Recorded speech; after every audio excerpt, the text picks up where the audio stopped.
She was a pawn in a game she didn't understand, traded to a man whose heart was supposedly made of stone. They called him Stoneface, a warrior who hadn't shown an ounce of emotion in 7 years. But what Sarah was about to discover was that a heart of stone is better than no heart at all. And the secret he was hiding wasn't just about his past. It was a secret that could get them both killed. The wagon wheel hit a rock, jolting Sarah from her thoughts. Montana Territory, 1868. The air was thick with dust and fear. Her father, a man whose face was as cracked and dry as the land around them, kept his eyes on the horizon. He'd already told her the deal was done. She was the price for peace, the price for their trading post to survive the drought, a daughter for an alliance with the Cheyenne. "He's the chief's son," her father grunted, not looking at her. "They call him Maho, but only the elders speak that name. To everyone else, he's Stoneface." "Why?" Sarah whispered, her fingers strangling the worn leather of her journal. 7 winters ago. An attack. Soldiers, they say. He watched his mother and sister die. The boy who went into those woods never came out. Only the warrior did. A warrior who feels nothing. "The arrangement is done, Sarah." Those words echoed in her head. She was 20 years old, and her life was already over. Or so she thought. As they crested a small hill, the Cheyenne settlement came into view. Tepees like outstretched hands reaching for the sky. And riding out to meet them was a line of warriors. At their head was a man who seemed carved from the mountains themselves. Tall, powerful, his face a mask of cold indifference. A single eagle feather was braided into his long, dark hair. That was him. That was Stoneface.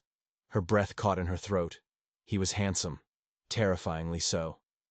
But his eyes, as black and empty as a starless night, sent a shiver down her spine. How do you build a life with a ghost?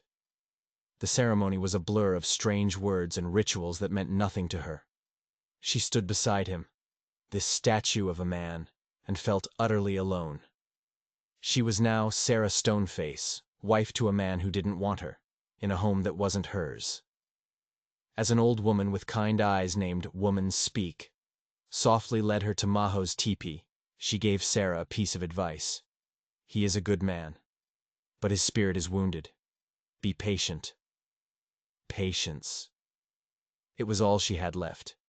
She pushed aside the hide flap and stepped inside, into the shadows of her new life.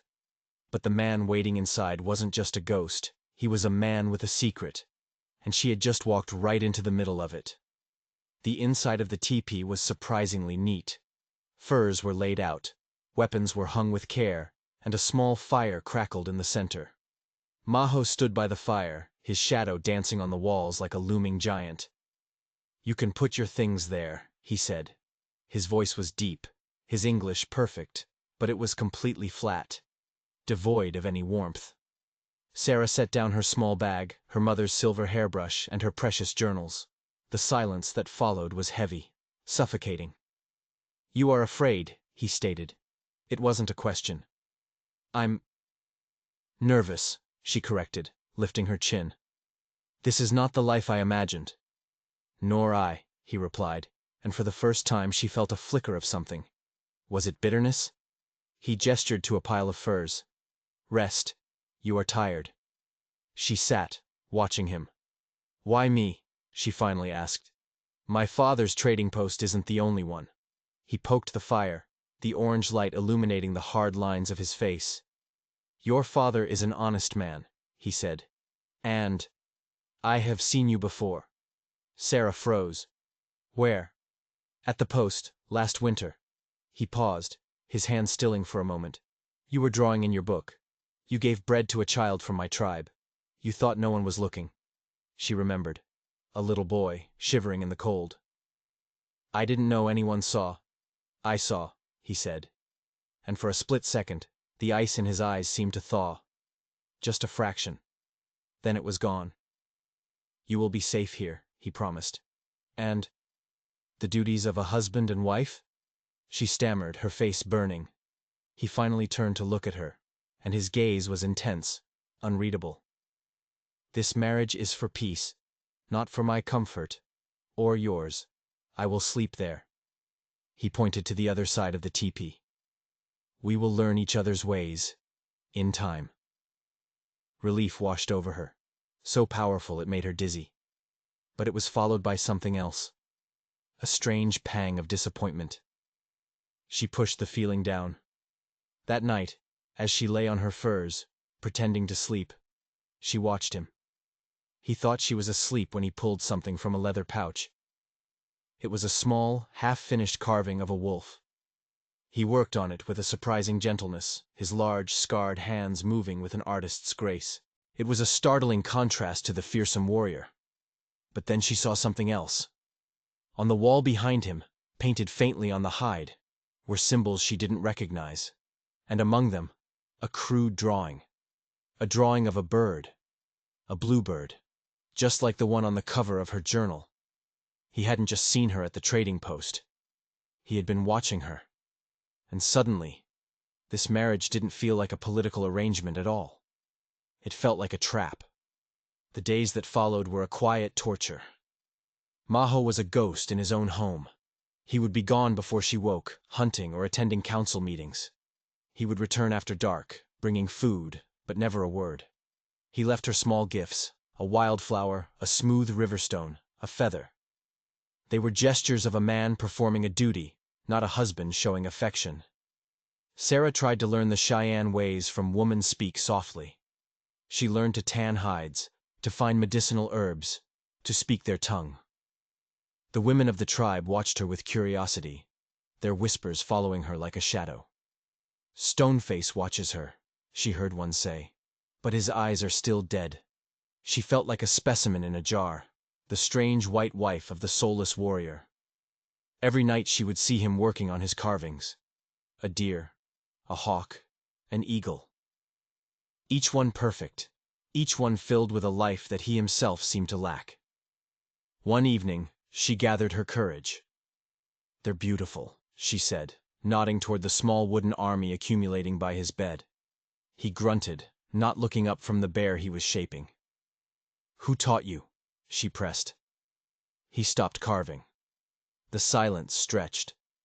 She thought he wouldn't answer. "My mother," he said finally, his voice rough. "She said you can tell a story with a knife and wood that words can never speak." It was the most he had said to her in a week. "Tell me about her," Sarah whispered. He began to speak, his voice low and flat, but the story he told was anything but. He spoke of a woman who laughed like the river, who taught him the names of the stars and the language of the trees. He spoke of a gentle soul who believed strength was found not in a fist, but in a kind heart. And as he spoke, his face remained a mask, but his hands, they trembled. Just slightly. When he finished, the fire had burned low. "My mother died when I was a girl," Sarah shared softly. "I barely remember her, just her songs." "I remember everything," Maho said, and the words were laced with a pain so raw it stole the air from the tepee. He picked up the finished bear carving and held it out to her. "For you." As her fingers brushed his, a jolt went through her. It was like touching lightning. And in that moment, she knew. The story everyone told about him. The story of the soldiers. It wasn't the whole truth. There was more. Something he was hiding. Something he was protecting. She looked from the carving in her hand to the cold, hard face of her husband, and she realized the most dangerous thing in this camp wasn't the threat of starvation or rival tribes. It was the secret locked away behind his stone-cold eyes. A few weeks later, a hunting party returned early, and they weren't alone. They carried a warrior named Lone Elk, an arrow buried deep in his shoulder. But it wasn't a Cheyenne arrow. It was from a white man's bow. Chaos erupted in the camp. As the medicine woman worked, Maho stood nearby, his face thunderous. "Trappers," he growled, "moving through our lands. They grow bold." Sarah, who had helped her father tend to countless injuries at the post, saw the medicine woman struggling to stop the bleeding. "I can help," she said, stepping forward. Maho looked at her, his eyes narrowed. For a moment, she thought he would refuse. Then he gave a sharp nod. "Show me." Sarah worked quickly, her hands steady. She cleaned the wound, packed it with herbs as the medicine woman directed, and bound it tightly. Through it all, she could feel Maho's eyes on her, watching her every move. Later, after Lone Elk was resting, Maho found her by the river. "You saved his arm," he said. It wasn't a compliment, just a fact. "These trappers," Sarah said, "are they from near my father's post?" "No," he said, his jaw tight. "These are new. Led by a man named McCready. A man who hates our people." His eyes darkened. "Winter comes. The game is scarce. We cannot afford a war." That night, the teepee felt smaller, the air thick with unspoken tension. Maho was sharpening his knives, the scrape of stone on steel setting her teeth on edge. "You are worried," she said. He didn't look up. A wise man prepares for the storm. Sarah made a decision. She walked over to him and sat down, closer than she had ever dared before. "Let me help." He finally stopped, looking at her. "You have done much already. The women respect you. The children love your stories." He paused, and his voice dropped so low she could barely hear it. "You bring light into this teepee." Her heart hammered against her ribs. He reached out, his fingers hesitating for a moment before tucking a stray piece of hair behind her ear. His touch was electric. I did not expect." He trailed off, the words seeming to fail him. For the first time, she saw a crack in the stone. A flicker of raw, unguarded emotion. It was grief. And it was terrifying. "What did you not expect?" she whispered. He looked at her, and his eyes weren't empty anymore.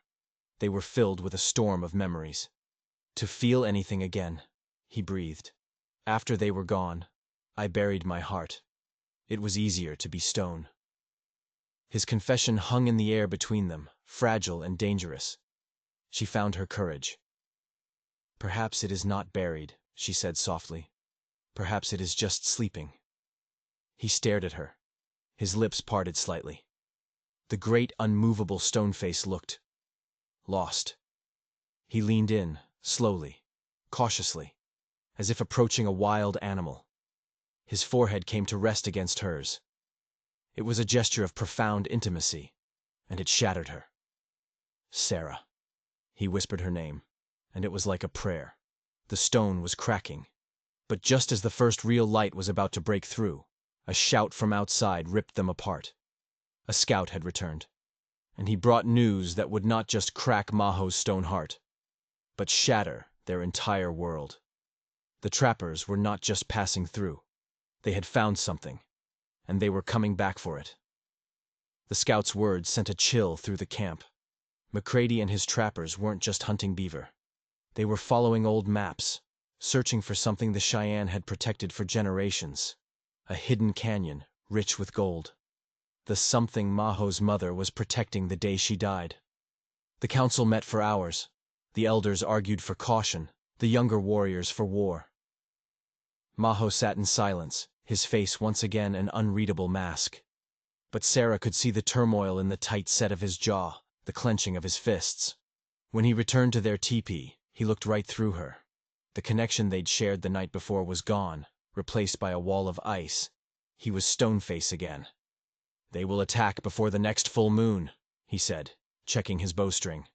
"If there is a fight, you will go with the women and children into the hills." "No," Sarah said, her voice firm. "I am your wife. My place is here."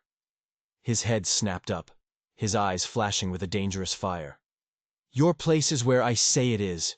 You do not understand these men. McCready is a butcher. And you are a warrior. You are Maho, son of Running Elk," she shot back, her own anger surprising her. "Why are you shutting me out? Last night." "Last night was a mistake," he cut her off, his voice like ice. "Feelings are a weakness. They get you killed. They got my mother killed." The words were a slap in the face. Sarah recoiled, hurt flashing in her eyes before she could hide it. She turned away, her heart aching. She had been a fool to think she could reach him. She was just a tool, a means to an end. That afternoon, seeking solace, she took out her old journal. Flipping through the pages, she stopped at a sketch she'd made 2 winters ago. A man had come to the trading post, asking strange questions, trying to trade whiskey for maps. Her father had sent him away. He was a rough-looking man with a jagged scar above his left eye.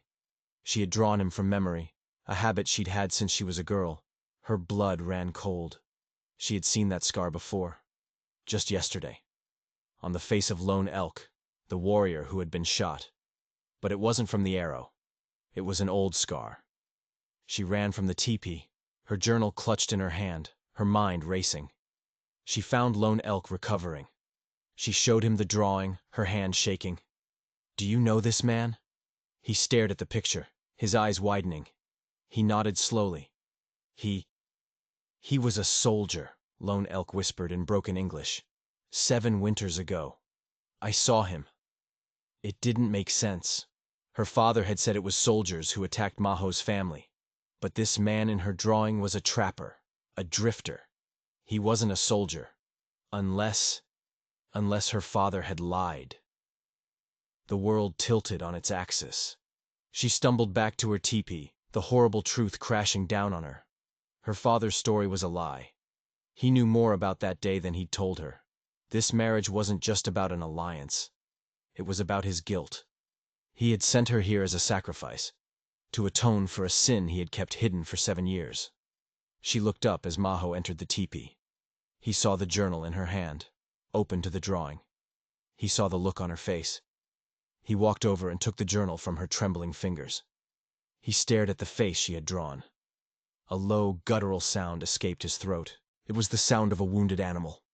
"Where did you see this man?" he demanded, his voice a dangerous whisper. "At my father's post," she choked out. "2 years ago." He looked from the drawing to her, and for the first time she saw not just grief in his eyes, but pure, unadulterated rage. And it wasn't directed at the trappers. It was directed at her. "You," he snarled. "Your family. It was all a lie." He knew. He somehow knew her father was connected. The trap she thought she was in wasn't a trap. It was a cage. And the bars were made of her family's secrets. "What lie?" Sarah demanded, her fear giving way to a desperate need for the truth. Maho's hands clenched at his sides. He looked like he was fighting a war within himself. "The men who attacked my family," he said, his voice strained. "They were not soldiers. They wore the uniforms, but they were not soldiers." He pointed a trembling finger at the sketch in her journal. "He was one of them. I saw his face. They were looking for the map to the canyon. My mother refused to give it to them." The pieces clicked into place with horrifying clarity. Raiders, disguised as soldiers, attacking a family to steal a map to a fortune in gold. "Your father," Maho continued, his voice dropping to a deadly calm. "He traded with all men, even men like this. Did he trade them information? Did he tell them where my mother would be?" The accusation hung in the air, thick and poisonous. "No," Sarah whispered, shaking her head. "My father is an honest man. He would never—" "Your father traded you to me to ease his conscience," Maho roared, the sound echoing in the small teepee. The stone had shattered, and what lay beneath was a volcano of 7 years of repressed fury and grief. This peace agreement, this marriage, it was his penance. Before Sarah could respond, a new commotion started outside, but it wasn't the trappers. It was a single rider approaching fast. It was Thomas, her father's young assistant. He slid off his horse, his face pale with panic. "Sarah! Maho!" he gasped. "It's your father! McCready and his men, they didn't go to the canyon. They went to the trading post. They've taken him hostage." The world spun. McCready wasn't after the gold. Not yet. He was after something else. Something her father had. Maho stared at Thomas, his rage momentarily replaced by disbelief. "Why?" Maho demanded. "McCready wants the other half of the map," Thomas said, breathing heavily. "Your father has it. He's had it all these years." It was the final devastating blow. Her father wasn't just complicit. He was a partner. He had made a deal with the very men who had murdered Maho's family. The map was split. a key for each side. Her father had held his peace, waiting, perhaps out of fear, perhaps out of greed. This marriage wasn't penance. It was a desperate attempt to protect himself, to forge an alliance before his old sins came back to destroy him. Sarah looked at Maho. The betrayal in his eyes was absolute. His wife was the daughter of the man who had orchestrated his family's murder. He had brought the snake into his own home. "They'll kill him," she whispered, her voice breaking. "McCready will get the map piece and then he will kill him." Maho stood frozen for a long moment, his expression unreadable. The man he hated more than anyone in the world was his father-in-law. The woman he was just beginning to open his heart to was the daughter of that man. He had a choice: let his wife's father die and have his revenge, or save the man who had ruined his life, for the sake of the woman who was beginning to heal it. He turned and walked out of the teepee without a word. Sarah's heart sank. He was leaving her. He was letting her father die. But he didn't walk toward the plains. He walked toward the corral where the war horses were kept. He wasn't running. He was going to war. But was he going to save her father, or to kill him himself? Sarah ran after him, her mind a whirlwind of betrayal and terror. "Maho, wait!" He didn't slow down. He moved with a chilling purpose, grabbing the reins of his fastest horse. Warriors, drawn by the commotion, were gathering around him, their faces grim. "What are you doing?" she cried, grabbing his arm. He finally stopped and looked at her. The rage was gone, replaced by something colder, harder, a resolve that terrified her. "McCready has your father. He has a piece of the map. My people have the other," he said, his voice flat. "He will torture your father until he gets it. Then he will come here for ours. And he will kill everyone to get to the gold." "So you're going to save him?" she asked, a sliver of hope in her voice. "I am going to stop McCready," he corrected her. "Your father's fate is his own. He made a deal with evil men years ago. Today, the debt comes due."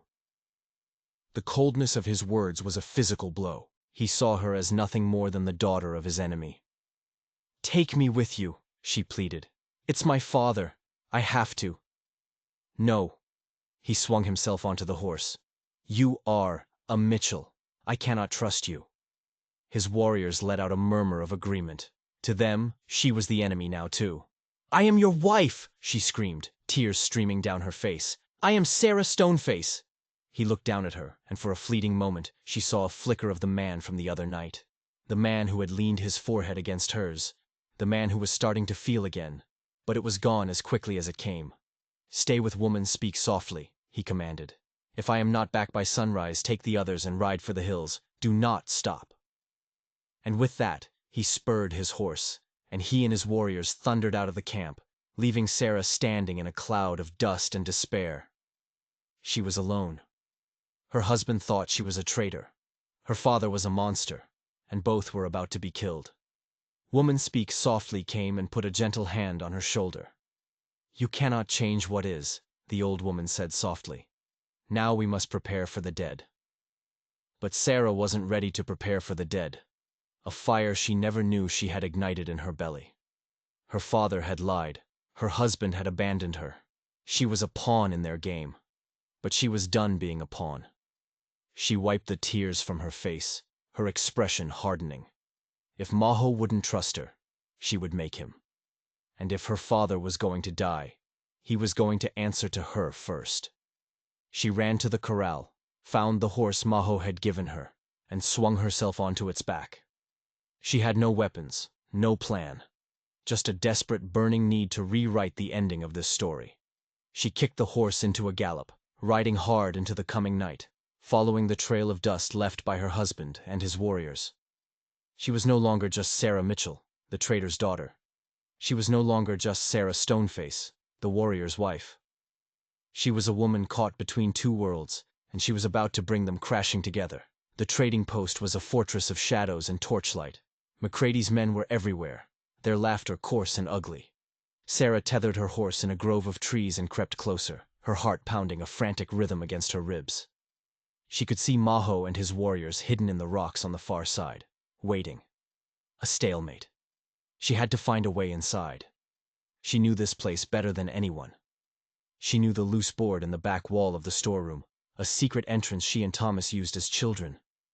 Praying it was still there, she circled around, moving from shadow to shadow. The board was there. She slipped inside, the familiar smell of burlap and cured meats filling her nostrils. The storeroom was dark, but she could hear voices from the main room. McCrady's voice, loud and angry, and her father's, weak and trembling. Peeking through a crack in the door, she saw him. Her father was tied to a chair, his face bruised and bloody. McCrady stood over him, holding a piece of old yellowed parchment, the map. "This is useless without the other half, Mitchell," McCrady snarled. "Where do the Cheyenne keep it?" "I don't know," her father gasped. "The old chief holds it. Maho, maybe." McCrady laughed, a cruel, grating sound. "Your son-in-law? The one you sold your daughter to, hoping he'd protect you? He's outside right now, and I'd wager he'd rather kill you himself than save you." He pressed the tip of a knife to her father's throat. "Last chance. What's the landmark? What joins the two halves?" The Eagle Rock," her father choked out. "At the head of the canyon. The map is useless without knowing the starting point." Sarah's mind raced. Eagle Rock. Maho had taken her there. He had told her it was a sacred place. He hadn't been sharing a memory. He had been showing her the key. He had trusted her with the one piece of information that could destroy his people. And she hadn't even realized it. A new voice cut through the tension. "McCrady! The warrior is alone. He's approaching with a white flag." Sarah's blood ran cold. What was Maho doing? She watched through the crack as Maho walked into the torchlight, his hands raised. He was alone. His warriors remained hidden. "I will give you our piece of the map," Maho called out, his voice steady and strong. "In exchange for the woman." McCrady frowned. "The woman? Your white wife? What do I want with her?" "She is the daughter of this man," Maho said, his eyes locking with her father's. "She is a Mitchell, her life for his. You can have the map, the gold, and your revenge on him. A fair trade." Sarah's heart stopped. He wasn't trading for her father. He was trading her father for her. He was choosing her, over everything, over his revenge. Her father looked at Maho, his eyes wide with disbelief and a flicker of something else. Shame. McCrady considered it, a greedy smile spreading across his face. "And how do I know you'll give me the map?" "I give you my word," Maho said, "and I give you this." He reached into his tunic and pulled out a small, carved bird. A bluebird. He threw it onto the ground between them. It was a message, meant only for her. It was the bird from her journal. It meant he knew she was there. It meant he had a plan. And she was part of it. McCrady laughed. "Fine. Bring the girl out," he yelled to one of his men. Except she wasn't with them. They didn't have her. It was a bluff. A brilliant, insane bluff. Maho was counting on McCrady thinking his men had already captured her. He was counting on her being smart enough to understand his signal. The plan was a razor's edge, and it was all up to her. Sarah's mind kicked into high gear. Maho's bluff had bought them time, but not much. McCrady's men would soon realize they didn't have her. She looked around the storeroom, her eyes landing on a stack of kerosene lanterns and a barrel of whiskey her father kept for special customers. An idea, desperate and dangerous, sparked in her mind. She grabbed a lantern, uncorked it, and began splashing the flammable oil over crates and burlap sacks. Then she grabbed a bottle of whiskey and a rag. A Molotov cocktail. Something she'd seen her father's more rowdy customers talk about. She crept back to the door. McCrady was growing impatient. "Well, where is she?" he bellowed. Maho stood his ground, his face calm. "Your men are slow." At that moment, one of McCrady's men burst into the room.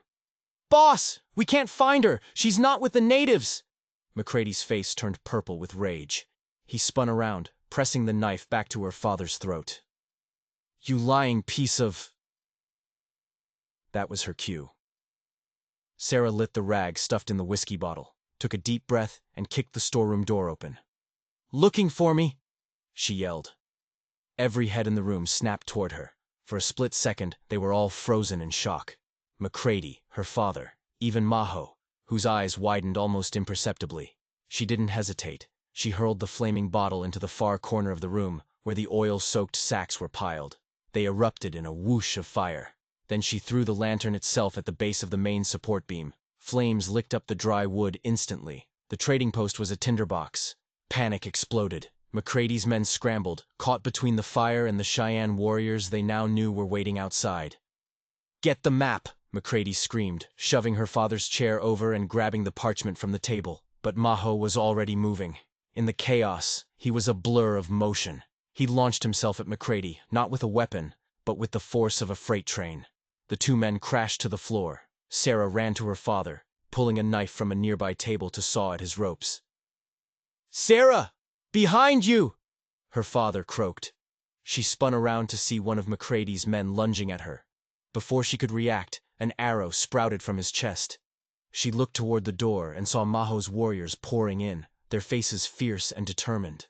The trading post was a whirlwind of smoke, fire, and fighting.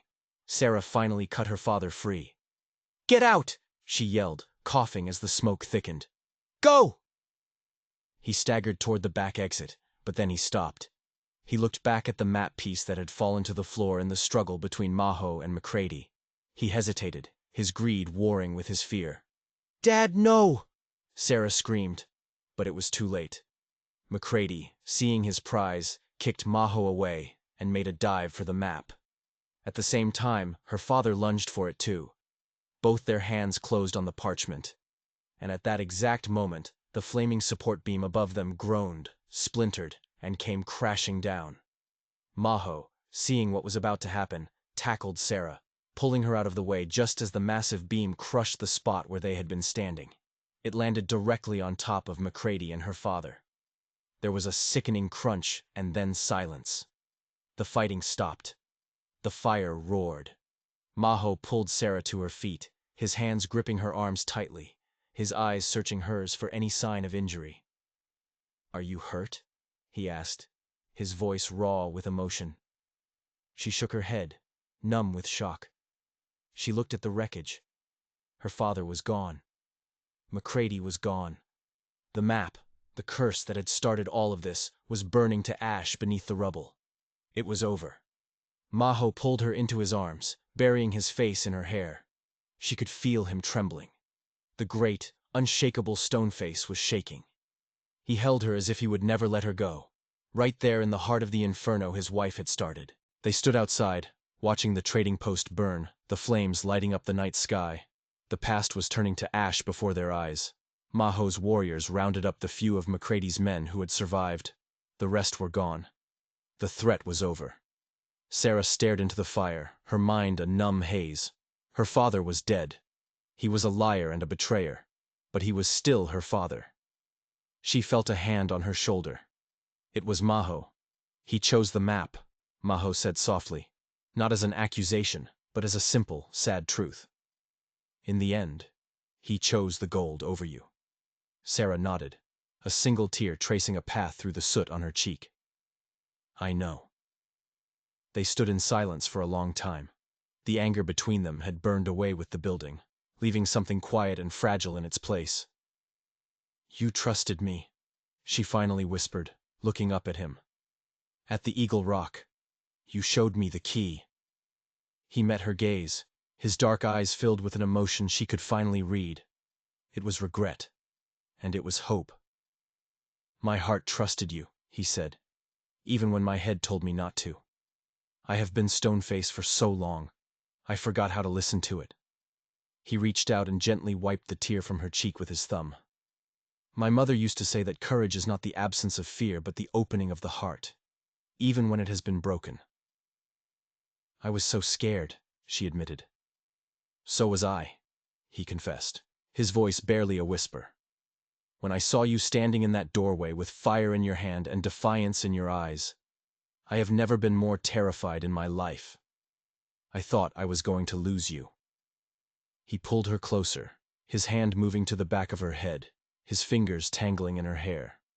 "I cannot lose you, Sarah. You have brought my heart back from the dead."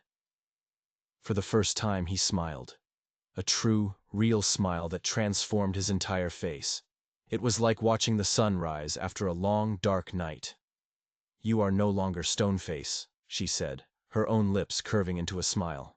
"No," he agreed. "With you, I am Maho." He leaned down and kissed her. It wasn't a kiss of passion, but of homecoming. A promise of a new beginning, forged in fire and truth. As the sun began to rise, painting the sky in shades of orange and purple, they walked back toward the Cheyenne camp. Not as a trader's daughter and a chief's son. Not as a white woman and a native warrior. But as a husband and wife who had stared into the abyss and chosen each other. Their future would not be easy. They were two people from different worlds, trying to build one life. But they had a foundation now, stronger than any treaty, stronger than any stone.